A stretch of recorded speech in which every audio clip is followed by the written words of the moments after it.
What's up, everyone? John Rettinger from Techno Buffalo here with a review of the iHelicopter. And this little guy is a iPhone controlled IR helicopter. It's kind of neat. So let me show you what you're going to get in your iHelicopter package. Of course, you're going to get the iHelicopter and a ton of replacement parts because these propellers and little tail fins and all that kind of business are inevitably going to break as you slam this into a wall or the ceiling. You're also going to get a 3.5mm adapter. It's going to let you control your iHelicopter. Then you got to download a free app that lets you control it. So I'll walk you through the whole business. Let's go ahead and take it for a bit of a flight first.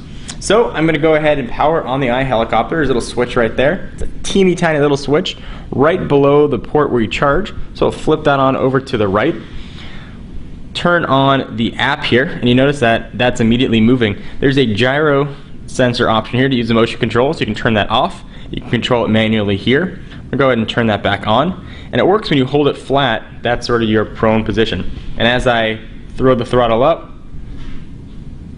turn that on, the helicopter should start to spin. And it will, and you can see my awful flying ability. So I'm just gonna let it go and see if I can keep it flying, not into the ceiling. All right, so there we go. Okay, so the helicopter is flying.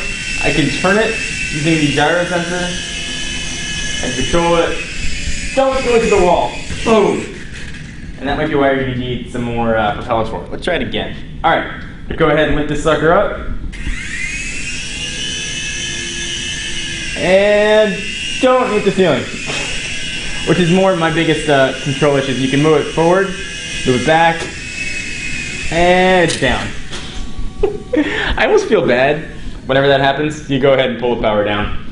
But it did land in a perfect position to get taken off again. So let me go ahead and get this in here, and we will take this sucker off. I'll go ahead and turn off the motion control so I can hold it this way. Put my finger there so I can control it. And iHelicopter, rise from your grave. Oh no. Well, this is actually a problem that we've had at the iHelicopter in the past. This is not a battery issue. This sucker is fully charged. Oftentimes, we're not getting a signal. It's supposed to auto-connect, whether it's A, B, or C bands, to find the best one. But even right here on the review, it's not quite doing that. So we'll do a manual switch. No dice here. So sometimes we got to power off the iHelicopter and power it back on. So that is sort of an interesting, you can see iOS 5 notifications popping up here. One of the downsides we've had with the iHelicopter, I'm actually glad that it happened on camera, I don't have to just talk about it. We have had some connection issues. This is connected, so you know that guy is on and powered. When it's working, and it works about 90% of the time, the iHelicopter is a tremendous amount of fun. However, the times that it's not working, it gets a little bit annoying when you just want to fly. Controls can be a bit squirrely. I had a hard time sort of controlling it. I envision sort of Terminator 2-esque, being able to have it rise up to a desk and sort of stare at somebody. I wanted to deliver notes across the office, you know, by the bottom and just have it fly up and bring it over, but not going to happen. Controls can be a bit squirrely. It is a lot of fun though, however, just to try and keep it up and flying. So the iHelicopter on a 1 to 5 scale, it's a very solid 3.5. It's a fun toy, it's enjoyable to play with, a great way to kill 10, 15, 20 minutes. Don't expect to be able to do some slalom courses with it. It's a little bit harder than that, but it is a lot of fun. Link's going to be down below if you want to pick up the iHelicopter. The prices range and vary depending on where you go, but it's not overly expensive. I'm John Rettinger from Techno Buffalo, and I'll see you in the next video.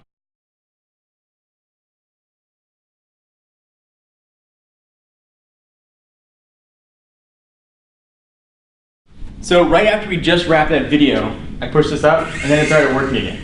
So that's a perfect example of sometimes things just don't work properly here. With the iHelicopter now, try to take it off, some B-roll footage so I can fly it.